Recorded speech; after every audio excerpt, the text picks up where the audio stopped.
The first question I was asked when I came here is, do you have any slides? The first thing I said is, Murphy's Law is basically very close to me. And it's better that I avoid slides and I simply speak with people. I think the idea is that I think all of you must have heard. The Government of India is focusing on something called doubling of farmers' income. And I think technology has a very important role to play in that. Now, talking in a place like this about farmers' income is something which many of us may find slightly something not you are used to talking about. But the fact remains that we don't appreciate the work which the farmers do at many a point, because at many a point we take food for granted. It is important that we increase their income, and I think it is very important that we use technology for that purpose. And it is something which is possible. So what I thought is that I would like to present you some of the areas which, talking about a particular technology which is successful is something like narrowing it down very heavily for an audience of this size. So what I would like to do is identify some of the critical areas in which technology can play an important role or has already played an important role. Like some of you who are into the startups and things like that, you can think in terms of getting into those areas. Now, when we talk about increasing farmers' income, please try to understand one factor. We are talking about increasing farmers' income. We are not talking about just increasing productivity. Like many people think that if I increase production, farmers' income will automatically go up. No, that doesn't happen. You have cases happening every year in Nasik when onions are sold at 5 rupees a kilo or 2 rupee 50 paise a kilo. At the farm gate I'm talking about. You have acres of potato which are not even harvested in UP simply because the market price is not sufficient enough. So it is not just increasing production which is going to help the farmers. Income has to be increased in a different manner, and the technology plays a role in those areas. It is not the production, some of the cases. So basically what I'm trying to say is, we just not restrict ourselves to production and productivity. We have to think in terms of cost of production, and we also have to think in terms of how we manage to stabilize the prices throughout the year so as to enable the farmers get a decent return at any point of time. Now, some of the enabling environment which will be required would be with respect taking into consideration the short-term and the medium-term time frame. That is one thing. You have to take into account, because if I am thinking of doubling of farmers' income, please note that I am not getting into the controversy or the discussion on whether it is doubling of farmers' income in real terms or nominal terms. I'm not getting into all that. I'm just talking about whatever you can think of. Either way, the farmer's income has to go up. There are certain things which have to be taken into account when we talk about farmers' income. You have to think in terms of intersectoral compatibility, in the sense, if I am talking about a farmer's income, I am also talking about it need not be only coming from agriculture produce. It could even be from some off-farm activity. It could be also from allied activities like animal husbandry, and technology has a role to play in that also. That is also something which you have to keep in mind. Any technology which I think of adopting has to enable or help at the macro as well as micro level. I cannot think in terms of, okay, I have a solution which is going to help me at the micro level, but, well, the macro people do not have any function, any use of that. I think addressing the requirements of both the people, that is the farmers at one hand, which is at the micro level, as well as the policymakers on the other hand with that particular technology, is going to help you in a long way when you are thinking of adopting a particular technology successfully in agriculture. One of the important things is that I was just talking before lunch with some of the people here, and one of the things which was being talked about, that we have a generation of farmers who are there working in the field, and maybe the next generation who have moved over to either information technology or some other field where perhaps they are not getting into farming anymore. So there is a possibility that we may lose a large a huge base of knowledge, which we call as traditional wisdom. I'll just give you one small example which will enable you to understand as to what this traditional wisdom is. I was posted in one of the states called Sikkim in northeast region. Many of you may have visited that place. It's a beautiful place. And one of the things which I found is that they just don't go ahead and they don't go ahead and rear goats. But mutton is something which they need very heavily because of the huge tourism which goes on in that particular place. Because the local population consumes pork, which is a very common thing in the northeastern region. And I was not able to understand as to why this is happening and why this happens. And when I say to people also there, they just listen to me and go away. They don't give me any feedback or anything of that sort. So I got hold of an elderly person who was around 80 plus. And one day I sat with him in the village. He was called as, in there, this thing like, it was something like he was addressed as a grandfather by everybody in the village. So he was something like that, of that age group. And I asked him as to why is it that people don't rear goat here, because that is something which should be popular, it can be a good business.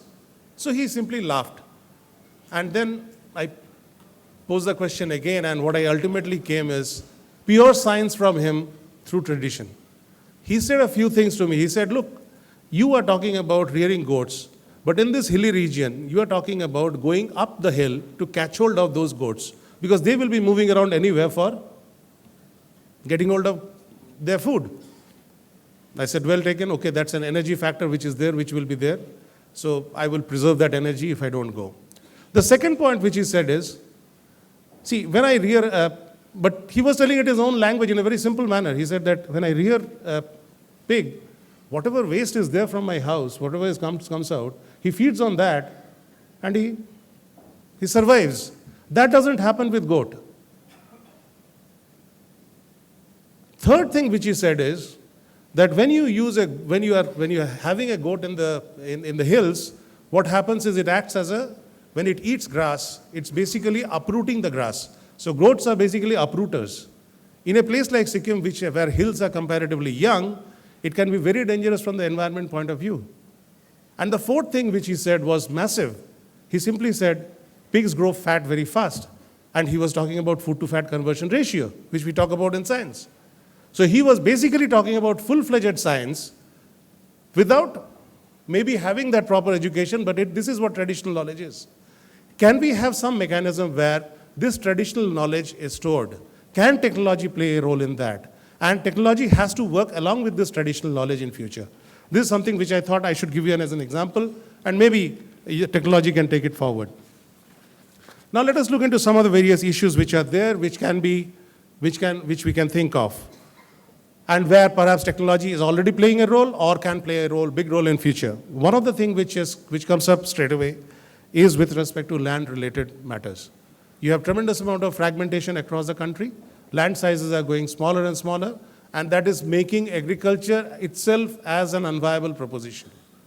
So, and one of the things which will happen, maybe some laws have to be changed, but even after the laws are changed, unless and until I have land record data which has to be digitized, in most of the states it is being done, and unless and until that part of the work is done, you may not find many takers of this particular theory, but at one point of time, someday or the other, there will be aggregation of land in a different manner. It could be like, for example, having some laws where you can lease your land much more freely, and once you're able to do that, you should be able to lease it to corporates or anybody else for that matter, and in the process, aggregation takes place. But again, here the land laws of the country comes into play, but digitization of land record is something where technology has an important role. The next point which comes with respect to natural resource management is water use efficiency. We talk about more crop per drop, but what is the practice which we have at the field level becomes very important. We have drip irrigation, we have sprinkler irrigation, which is becoming popular, but if I try to control water supply through these particular modes only, I save a lot of water, but I could have saved more if I had a better knowledge with respect to soil moisture. And this is something where already technology is working, technology is developing. Problem is that as a standalone technology, I don't know how far it can be successful, because if it is clubbed along with sprinkler or clubbed along with drip irrigation, chances of this kind of a startup becomes much more successful. What I'm trying to put forward is, there are a chain of activities which are involved at every place. Maybe a startup will be addressing one part of the chain, not the rest of it. Maybe that particular startup, to become successful, has to perhaps think in terms of going ahead and tying up with the other part of the chain so that it becomes successful in the long run. The third part, again, it relates to water, and of course we have watershed development. Here there are 2-3 technologies which are already in the field, but again the question comes as to how we scale it up. We will be discussing about that in the second part of the discussion, but IoT can play a very important role in that, as well as for water use efficiency. The other area which becomes very important when we talk about agriculture is climate change. Today there are massive losses which come up because of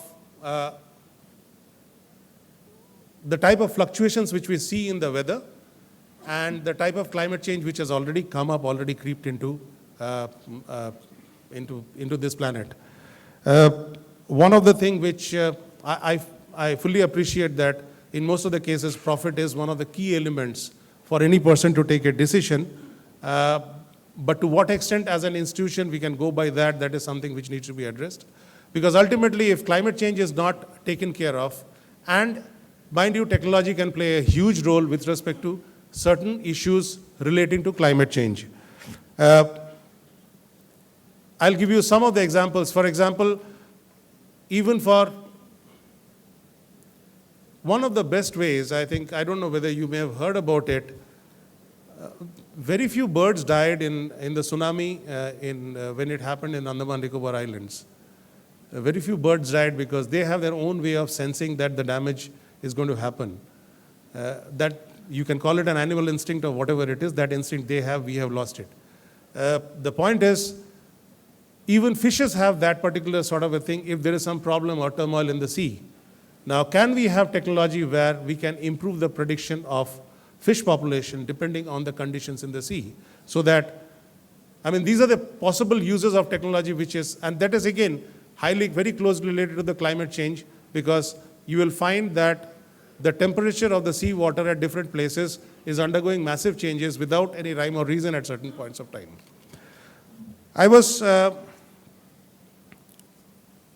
There's another thing which where perhaps technology will play a very important role, is controlled, or you can say as controlled cultivation or covered cultivation, where we are talking about polyhouses, because in such cases, constant monitoring of moisture, constant monitoring of water supply, nutrients, etc., has to be taken care of. And this can be taken care of by IoT in a beautiful manner. I think soil health is something which needs to be addressed too. The system, when we talk about precision farming, is something which we are basically one of the issues which we are trying to address through that is basically nothing but the soil health. We are ourselves, no one can blame anyone here, but the fact is, the steps which we took for improving the production over a span of 50 years or 60 years have proved to be something which is not correct. Sorry. That's not the right way. Maybe we have to think in terms of only biofertilizers. We have to think in terms of organic manure as the channel. There are different theories or different ways of looking at this. There are some people who go to the extent of telling that we go in for something called a no farming mode, wherein perhaps, I don't know whether many people may not be knowing also, there are books written on this, like One Straw Revolution by Professor Fukuoka of Japan, where he even suggests that only straw is something which I require for cultivation. And here what we have is straw being burnt in Punjab just because of the fact that I want to clear the field. So these are the two extreme things which are happening across the world. One viewpoint, the other, of course, is something which is happening in front of us. When I talk about, that is also another part of the climate change issue or example which I wanted to give, which is live for us, what is happening in Delhi now.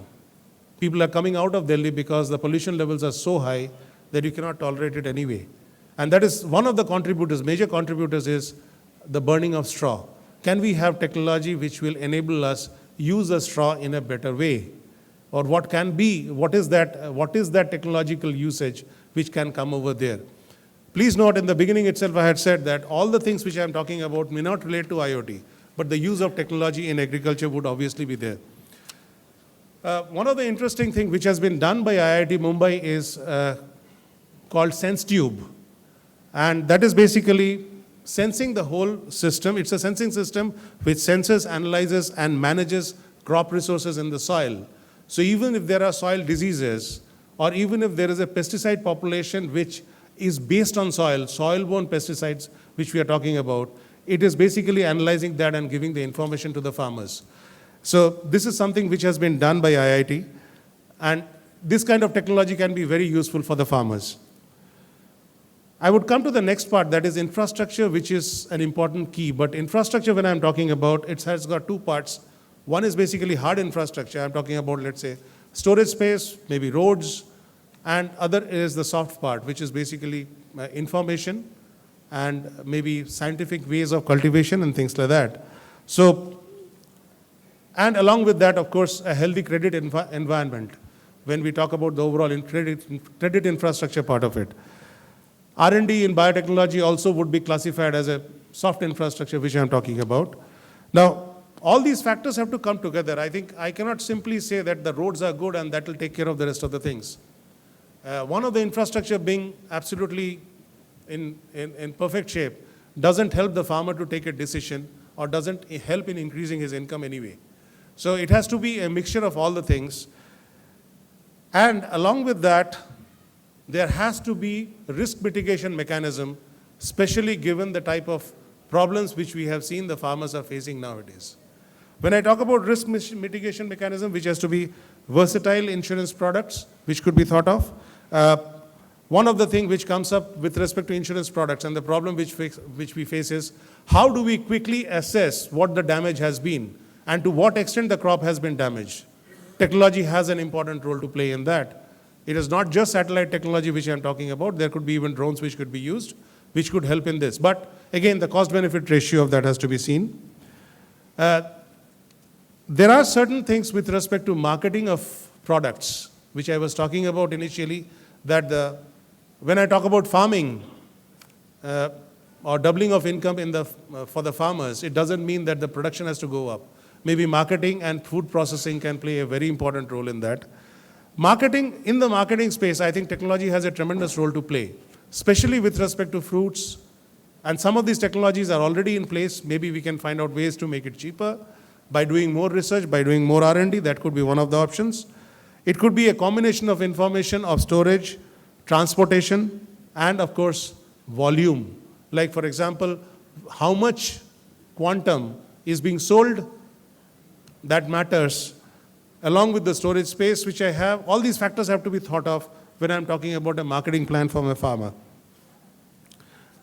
Aggregation, which many of you will be perhaps thinking is an important area, and many of the people like Professor Shastri and others have worked on this, is something which, like when we talk about farmers-producer organizations, it's basically because the landholding sizes have come down. Can we aggregate, increase the volume, and help them in marketing their produce? In that also, there are cases where perhaps technology can come into support. Like, for example, when I'm talking about aggregation and preservation of a produce, there could be technology which could help me in assessing the life of the produce from the day it is being stored. So within that period, I will have to find out a seller and get rid of it. And of course, food processing. But one of the issues which I learned by some of the data which is available, I'm told that food processing in US is something like nearly 80 to 90% of the produce is processed. But the factor, and in our case, what happens is 20 to 30% of the produce is lost in the field itself. And food processing basically enables it to expand the life of the product. Like, for example, ITC goes on to the extent of procuring potatoes and ultimately selling it as potato chips, or maybe taking wheat from the market through the e-chopals and ultimately selling it as wheat flour. So the whole chain is taken care of. So that processing part of it I'm talking about. One of the issues which comes in my mind here is that processing also, at the macro level, perhaps planning has to be done in such a way where after processing, wastage is reduced. Like I'm told in the US, something around 20% of the processed food is wasted because of the expiry dates and things like that. Now, if I'm processing the food and then wasting it ultimately, I'm essentially consuming more energy and then ultimately it's not a green activity rather anyway. I would like to put it that way. So processing has to be taken care of, but a lot of planning is required to ensure that food which is processed does not go waste later on. All these factors which I have just now spoken about lead to the issues of this will help. I mean, these are the areas where perhaps focus has to be there, and technology can play a very important role in all this. When we are talking about IoT and when we are talking about farm data being captured by somebody else, one of the areas which I think was talked about in the morning also is security of data and the usage of data, which becomes very important.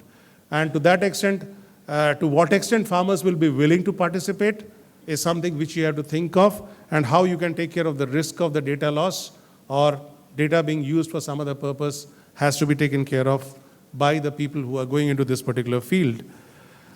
I would end my talk with some of the lines which I got from a World Development Report, which I think very succinctly puts together how technology can be related well and to what extent. We can think of technology as an enabler, but I think having very big hopes in terms of it will do wonders and it will change the world altogether is not something which may happen. Some of the lines from the World Development Report makes it very clear. Agriculture is becoming increasingly knowledge-intensive and high-tech. Some of the world's newest industries have started to put money in tech talent into farming, the world's oldest industry. That is something which they agree into. Second is, which they are talking about, is basic price and market information systems can improve efficiency and welfare. A number of recent studies, however, have cast doubt on the overall novelty of information provided to the farmers. In the sense, I am giving all the possible information. As a tech company, I collect all the information and pass it on to the farmers, but I'm not looking into the usage of that particular information as to what usage it will be put into. So that is something which is being pointed out here. Then it says, rather than assuming that an information and communication technology approach will always be cost-effective and yield in better outcome, a more nuanced understanding of the underlying institutional environment and constraints is warranted. Maybe something which will be discussed in the panel discussion. The third point which it puts forward is technology-enabled interventions are no panacea in themselves in physical infrastructure, including electricity and literacy. Finally, information technology policy and broader regulatory environment in a country should be discussed jointly. In the long run, the internet can have an even greater impact on rural growth.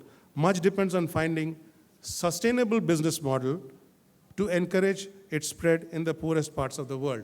And I think we are going to talk about sustainable business model in the discussion which will come up now. Thank you very much.